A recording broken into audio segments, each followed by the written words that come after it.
now over onto the incline dumbbell press. And so in this sequence, we've already hit them hard with the incline. We've done 6 sets over there. We're going to do another 4 here to really start trashing those extra fibers to bring out the extra detail and the definition and size in the upper chest. Right on. Again, open the eyes, prevention and flies. No different.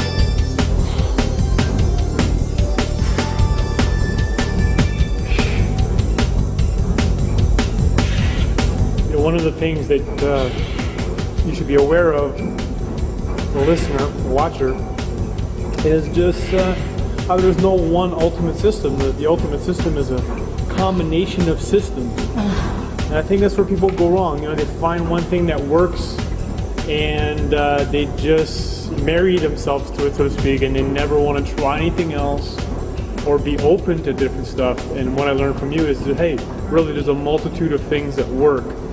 And the best thing is to go from one good thing to the next. Absolutely. That kind of what people think, you know, there's an old saying, if it ain't broke, don't fix it.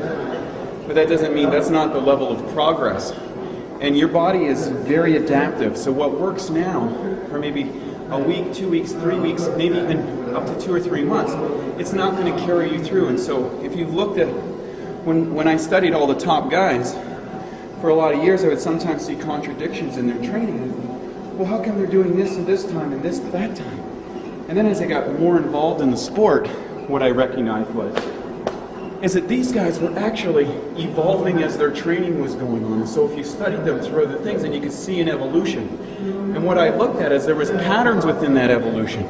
So then we took the best of everybody's patterns, right? This champ, that's how, you know, it was Bill Furl, it was Geronda, it was Scott Abel, it was all these different guys that had contributed to the sport's knowledge. And then start fusing the best part into a sequence. And boom, that's where the mastery course happened. So in other words, you can get rapid progression, you know when to change, how much to change. So you're always on the edge of the growth curve. That's the key. You know, keeping it fresh.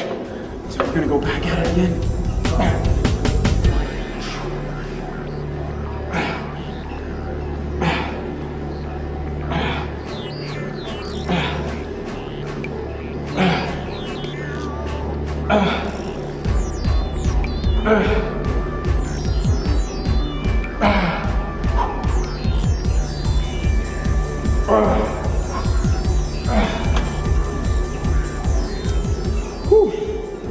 So in this sequence in the endless growth, we're doing primarily straight sets and one body part that we're going to really trash hard. So we're going to hit all the volume in one day as opposed to where we're going back and forth between exercises. So it takes a whole different recovery process. It's a whole different mental focus. It's a lot different than what you've been used to training if you haven't done one of these. So it's another bit of adjustment. The body adjusts again. You get another growth spurt. Then before it adapts, you go back into a foundation or back into a mastery size program. So, always important to keep hydrated during your workout. A lot of injuries happen because of dehydration, and also as you get more dehydrated, your strength levels go down significantly. That was, of course, the whole design of Gatorade. And I don't always advocate Gatorade, but recognizing that athletes getting dehydrated is a big factor in strength levels and endurance levels, so keep the hydration going.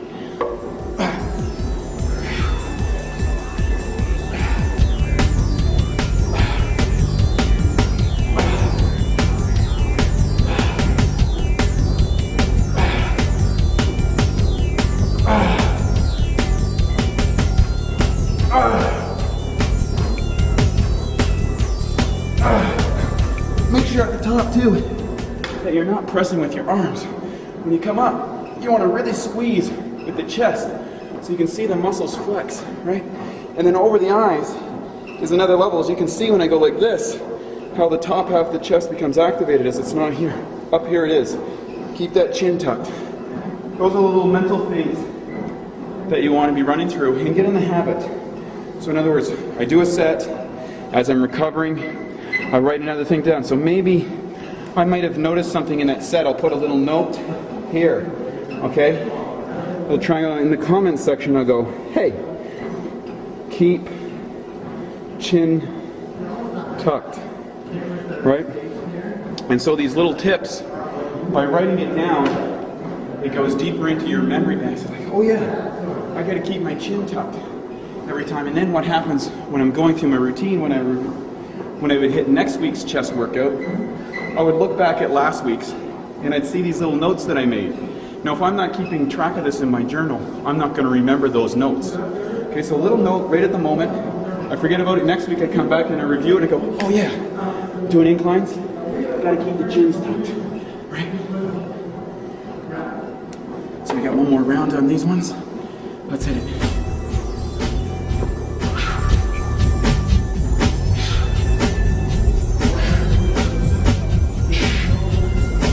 I'm sure you notice how way doubles is way high up.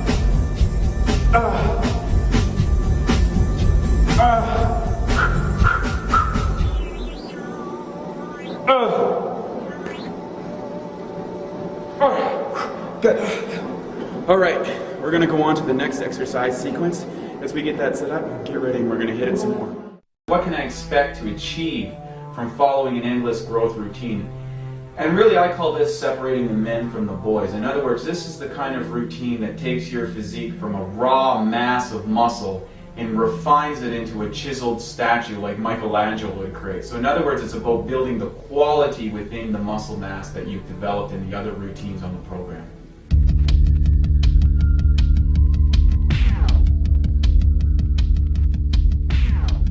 Right, now we're over to the next exercise in the sequence, and it's dumbbell flies. And so one of the things I was talking about with Matt on the break was, when we were switching exercises, is how when you switch from a foundation routine or a mass routine, and you go from those are very long workouts where you're using multiple body parts, and then you switch back to endless growth. This workout seems relatively fast and quick, and so it's really neat how the mind actually plays tricks all the time with how long your workouts. So get in the habit of training hard, get in the habit of training long, lots of volume, and then when you switch over to exercise to this, it just goes boom, boom, boom, boom. It's really neat just to watch how the mind will always play tricks on you. So, once again, I always put my feet up on the bench when I'm doing flies simply because it helps me keep my back flat and not use my hips or my shoulders, as so many guys are lifting too heavy and they're using everything but their chest. So chest was a tough body part for me to develop, and so I have to be very conscious. I can't get away with anything. I would suggest that you don't either. So over the eyes to start, big stretch, and then back up. And be sure to flex at the top.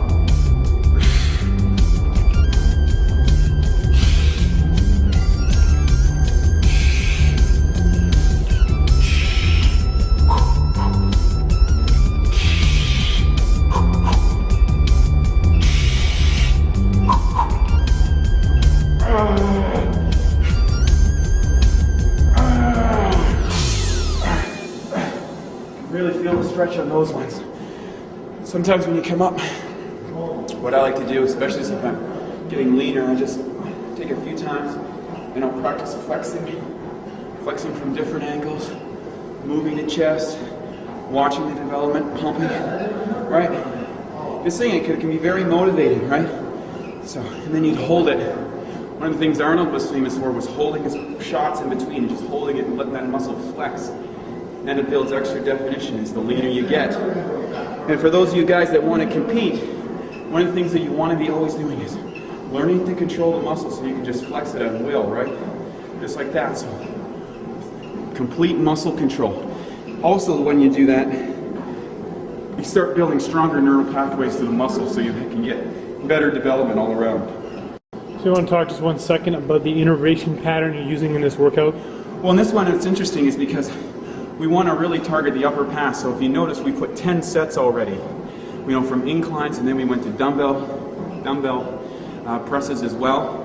Now that I've built up a lot of congestion here, the tendons are very tight, I'm going into a stretch position before I hit another compound movement. So on the dumbbells, I'm stretching and trying to open up, get a nice squeeze at the top, and then we're going to move on. So each pattern of exercise has a specific exercise sequence so that we get the integration pattern that gives you the ultimate development, not just from size, but also for shape and definition, right? I mean, anybody can throw on some mass on the body, but does it look good, right? Is it symmetrical? And it's one of the lost arts in our sport these days. These guys are just putting muscle on. Take a bunch of drugs and lift some weights and get big. Well, any turkey can do that.